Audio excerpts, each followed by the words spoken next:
Plus, Therapeutics has provided a business update on its wholly owned subsidiary, Ascencore Diagnostics, which is set to begin the U.S. commercial rollout of its novel diagnostic platform in the second half of 2025. The platform is designed for patients suspected of having central nervous system cancer metastases and has a total addressable market estimated to be over $6 billion in the U.S. The Ascencore CSF assay platform is a comprehensive diagnostic tool that diagnoses, monitors, and guides treatment, offering significant advantages over the current standard of care.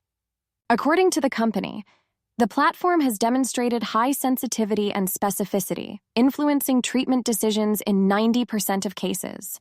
Over 11,000 Ascencore tests have been performed at more than 200 U.S. cancer institutions since 2020.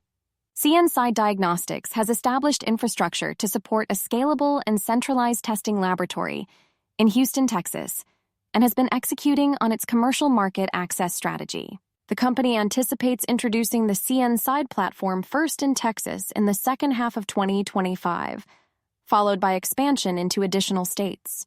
The company's president and CEO, Mark H. Hedrick, expressed enthusiasm about the potential of Ascencore, citing the significant unmet clinical need and inherent value of the technology.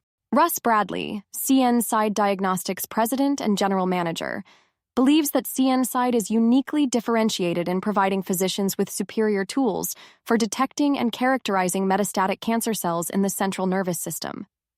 Plus, Therapeutics expects Ascencore's revenue contributions to become meaningful to the company's operations in fiscal year 2026. The company will host a conference call and webcast to discuss and provide additional details on its Ascencore diagnostic business. Ascencore Diagnostics is a wholly owned subsidiary of Plus Therapeutics, which is a clinical-stage pharmaceutical company developing targeted radiotherapeutics for difficult-to-treat cancers of the central nervous system. The company has a pipeline of product candidates, including Rheobic, a novel injectable radiotherapy for CNS tumors. Plus Therapeutics also got cleared by the FDA for its investigational new drug, IND application for Rheobic, rhenium, Re-186 obisbemida, for the treatment of pediatric patients with supratentorial recurrent, refractory, or progressive high-grade glioma, HGG, and ependymoma. The trial, known as the RESPECT PBC trial, will be a Phase 1/2A study aimed at determining the maximum tolerated dose, safety, and tolerability of Rheobic in pediatric patients aged 6 to 21 years.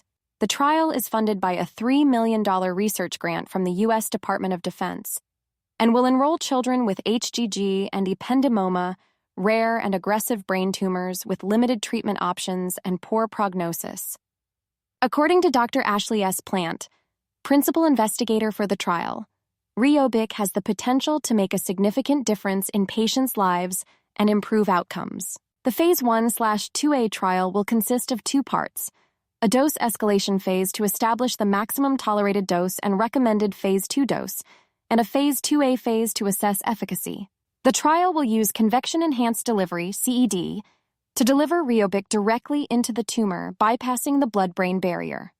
Rheobic is a novel radiotherapeutic designed to deliver high doses of beta radiation directly to brain tumors while minimizing damage to surrounding healthy tissue.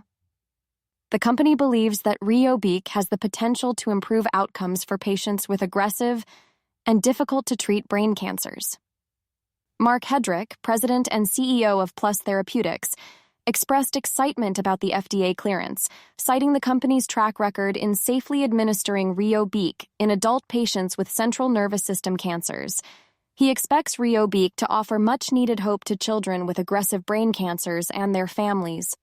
Over to the financial front, Plus Therapeutics announced a comprehensive restructuring of its $15 million equity financing that was previously announced on March 4, 2025. This restructuring eliminates the potential issuance of up to 1.5 billion shares of common stock, which the company believes will significantly enhance shareholder value and position the company to move forward with a more straightforward equity capital structure. The restructuring cancels warrants associated with the equity financing that could have resulted in the issuance of a large number of shares, leaving approximately 36 million shares of common stock issuable upon exercise of amended Series B warrants at an alternative cashless exercise ratio of 1-to-1. Additionally, the restructuring will lead to the cancellation of approximately 25 million shares of common stock or pre-funded warrants in lieu, further reducing stockholder dilution. As part of the restructuring, the company has agreed to use 90% of future proceeds from any capital raised subsequent to July 1, 2025, to repay the holders of 22,727,270 shares of common stock or pre-funded warrants in lieu at 115% of the price originally paid for such securities in the March 2025 equity financing. Plus, Therapeutics has also filed a request with the U.S. Securities and Exchange Commission to withdraw the resale registration statement related to the March 2025 equity financing. For more on stocks and crypto, follow Ascencore. Thanks for watching and have a nice day.